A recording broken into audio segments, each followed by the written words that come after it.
that was rejected first. Live mula sa GMA Network Center, ito ang 24 Oras. Magandang gabi po, Luzon, Visayas at Mindanao. Nangungulila ngayong magpapasko ang isang ama.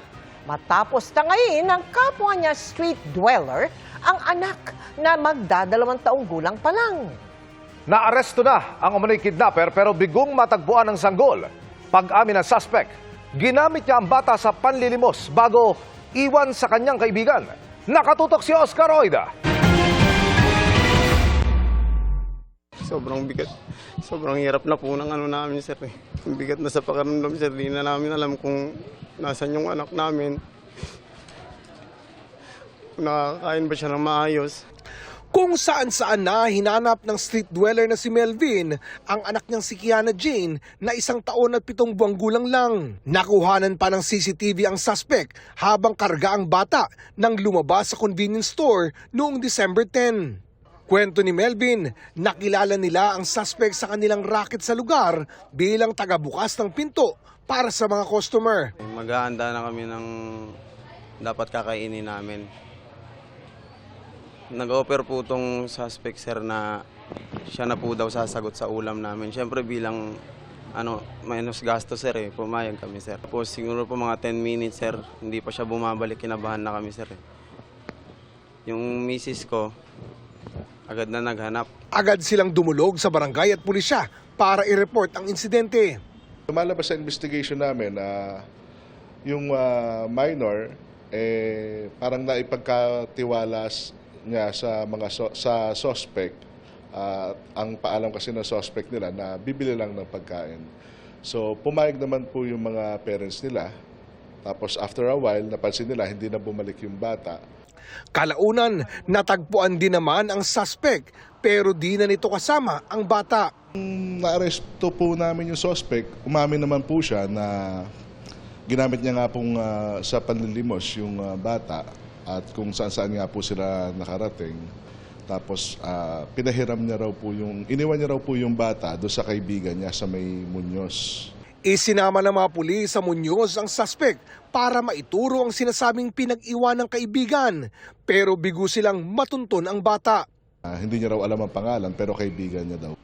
Nang tanungin namin ang suspect kung bakit tinangay ang bata. Naawa kasi ako sa kanya na eh. Naawa ko. Laging napapalo. Sorry, tuloy-tuloy mo lang yung kwento mo. Ano ulit? Lagi siyang papapalo sa nanay. Hingi ko sa kaibigan ko. Naharap ang suspect sa reklamong paglabag sa Republic Act 7610 o Child Abuse, Exploitation in relation to Article 270 ng Revised Penal Code o Kidnapping and Failure to Return a Minor.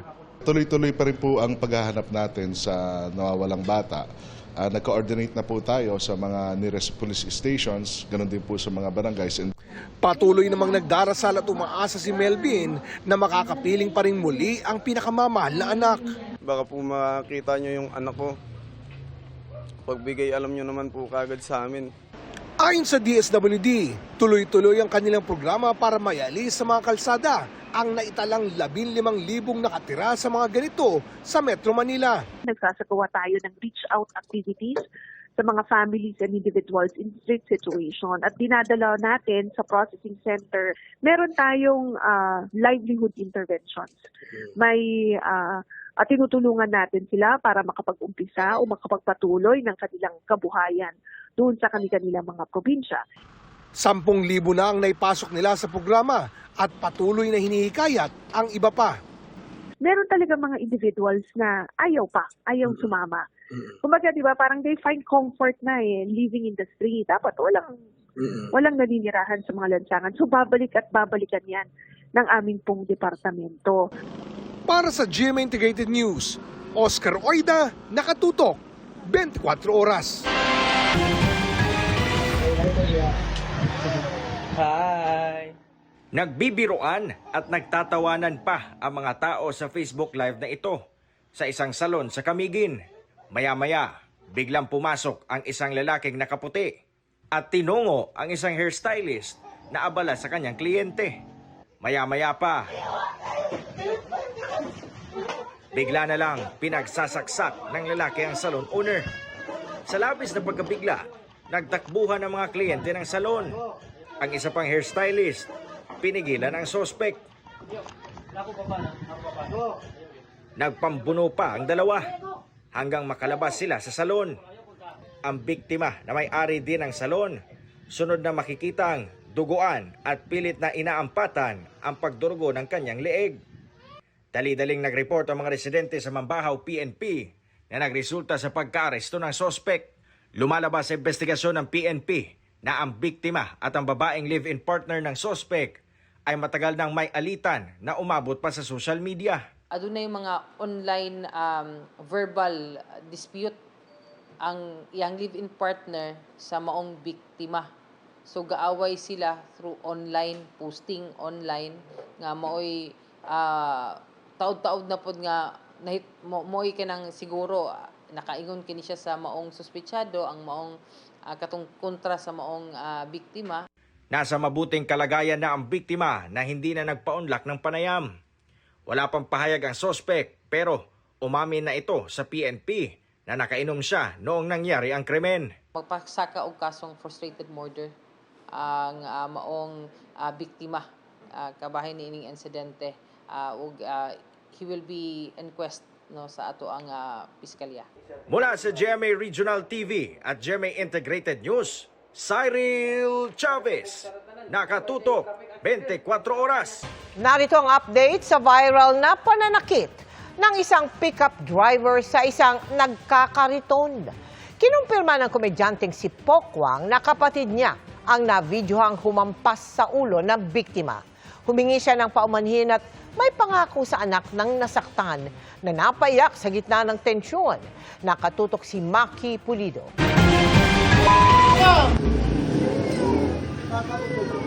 Ilang ganda, tinagin niya ako ulit. Okay na sana, tinagin niya ako ulit. Maraming nanggigil kaya nag-viral ang panghahampas, pagmumura at pagbabanta pa umano ng driver ng pickup sa lalaking nagtutulak ng kariton nitong Sabado ng gabi sa Barangay San Roque sa Antipolo City. Ang nanakit na driver, kapatid pala ng host at komedyanteng si Pokwang. Totoo po yung tungkol po dun sa nag-viral po na video. Kapatid ko po yun, nag-viral siya. Pero giit ni Pokwang sa videong in-upload niya, maaaring pong isa kami na apelido, pero hindi naman po kami pareho lagi ng pag-iisip. Gayunman, hindi kinonsinti ni Pokwang ang nagawa ng kanyang kapatid. Pasensya na po kayo sa ginawa ng kapatid ko. Nauna nang sinuspindi ng Land Transportation Office ang lisensya ng driver sa loob ng 70 araw. Inisyohan na rin siya ng LTO ng show cause order para magpaliwanag. Wina. Pero gusto ring bumawi ni Pokwang, lalo sa anak ng lalaki na umiyak habang nangyayari ang insidente. Pasensya ka na, iha. Dadalawin kita, ha? Wait lang, ha? Pupunta ang tita Pokwang dyan. Pasensya ka na. Humihingi po ako ulit ng kapatawaran dun sa mag-ama. Pumalag naman siya sa pandadamay-anya sa buo nilang pamilya sa post ng isang ditinukoy na mambabatas. Cyberbullying, sir. Okay? Pinost po ninyo yung mukha ng buong pamilya ko. Kapatid, isa lang po ang may kasalanan, pero buong mukha na. Yung asam po, yung privacy, yung protection po ng pamilya ko. May pakiusap din siya sa ibang nagpo-post at nagkokomento online. Hindi po ako kumakampi sa kapatid ko, pero sana, nag-iingat po kayo sa mga post ninyo, sa mga comment ninyo. Para sa GMA Integrated News, Maki Pulido, nakatutok, 24 oras.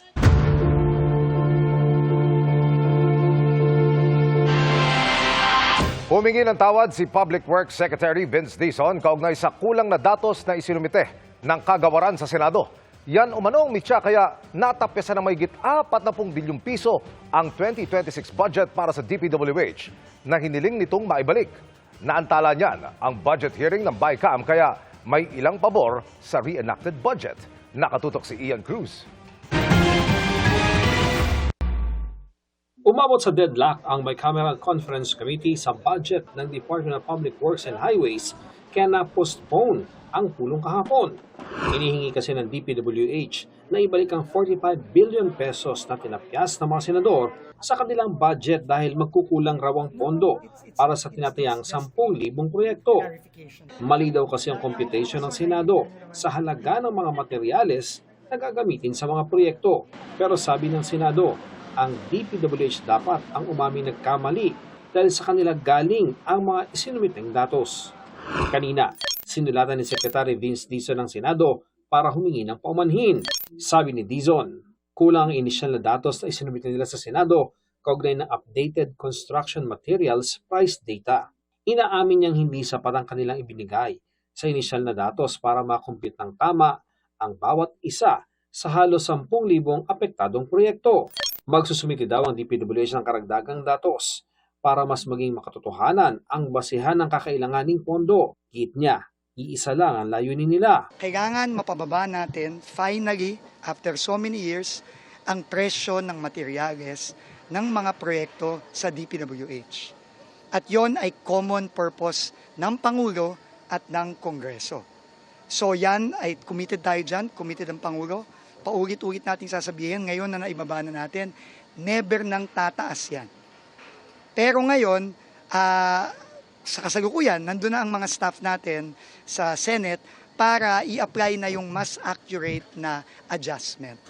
Sabi ni Senate Finance Committee Chairman Senator Sherwin Gatchalian, kanilang binavalidate ang isinumiting bagong datos bago i-apply sa mga proyekto sa budget. Mahalaga raw sa Senado, walang overpriced items.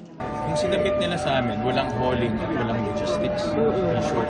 So ngayon pinasok na nila hauling, pinasok na nila logistics. So itong presyo na, itong adjustment factor sa presyo nila, masasabi ko almost or near realistic. But I need to apply that to the project. Ani Gatchalian, habang inaaral ang isinumite ng DPWH, hindi mo natatalakayin ang budget nito sa BICAM. Naniniwala ang senador na may sapat pang panahon para maipasa ang 2026 national budget. May time pa naman. So we just have to dapat bilisan lang. Like I said yesterday, may buffer naman. So kaya pa naman. Para kay Senador Panfilo Lacson, mas mainam na ang reenacted budget ngayong Enero kahit pa hanggang unang quarter ng 2026 kaysa magpasa ng hindi nasuri o may bahid korupsyon na budget.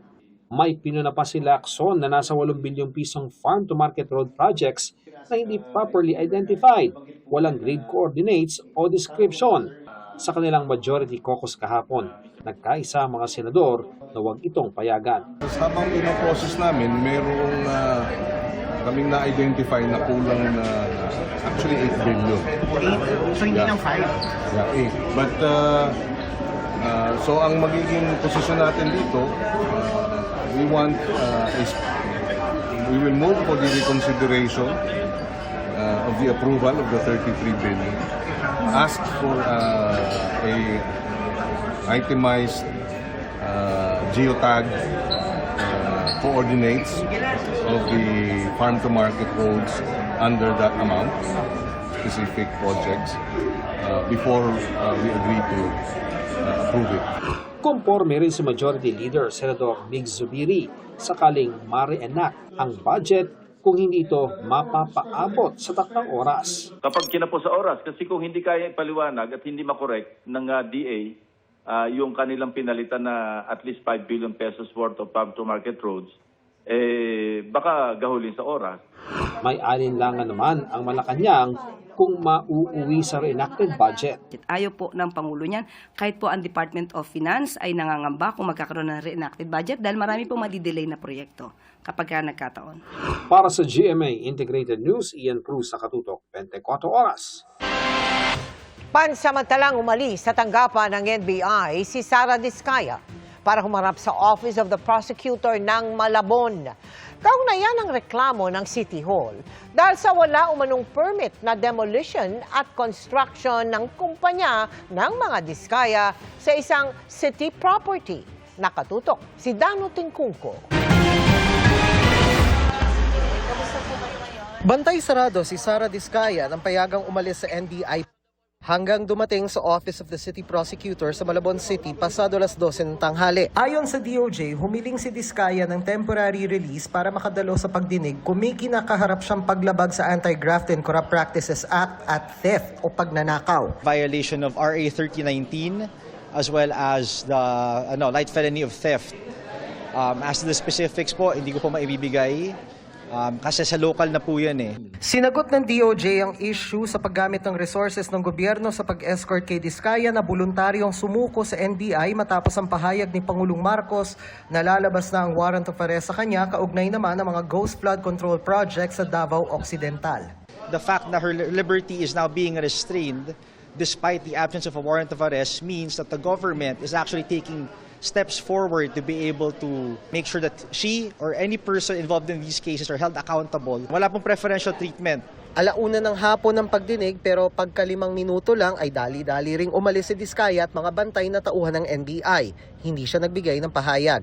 Bantay sarado pa rin si Diskaya ng NBI pagdating sa headquarters ng ahensya. Ayon sa NBI, anumang oras maaari namang umalis ng NBI si Diskaya lalo't wala pa namang warrant of arrest na inilabas laban sa kanya. Naunang binanggit ng kampo ni Diskaya na para sa kanyang seguridad kaya anila sumuko si Diskaya sa NBI. Para sa GMA Integrated News, Dano Tingkong ko nakatutok 24 oras. Happy Tuesday, chikahan mga kapuso! Kinilala ang husay at talento ng kapuso at sparkle artists sa 38th Aliw Awards. Nagbigay pa ng powerful performance doon si Julian San Jose. Makichika kay Aubrey Carampel. Best Lead Actress in a Play sa 38th Aliw Award si House of Lies star Jackie Lu Blanco para sa kanyang pagganap sa The Foxtrot. Nakapareha niya roon sparkle actor na si Royce Cabrera na nominated naman bilang Best Male Lead Actor. Sobrang happy ako because syempre when you win an award, even nga when you're nominated, parang alam mong kahit papano may nakita sa'yo o meron kang naging maganda yung trabaho mo. Isa naman sa nanalong Best Male Host si sparkle artist Tim Yap. Thank you so much to Aliw Awards for honoring the craft of hosting. You know, oftentimes it seems like it's effortless, but hosting is really anchored on preparedness, on instinct and a deep love and respect for the audience. Wagi rin si Sparkle Prime Workshop Head and Facilitator Ana Fileo bilang Best Female Classical Performer. Pero out of the country si Ana, kaya ang kanyang inang si Direk Loris Guillen ang tumanggap ng award at nagbasa ng kanyang acceptance speech. This recognition is possible only because of the extraordinary artists who helped me make that climb. I share this award with them. Isa rin sa mga nagwagi as Best Child Performer ang panganay ni Dingdong Dantes at Marian Rivera na si Zia Dantes. At for the finale number, two-time Aliw Entertainment of the Year awardee na si Asia's Limitless star Julian San Jose showcased her powerful vocals.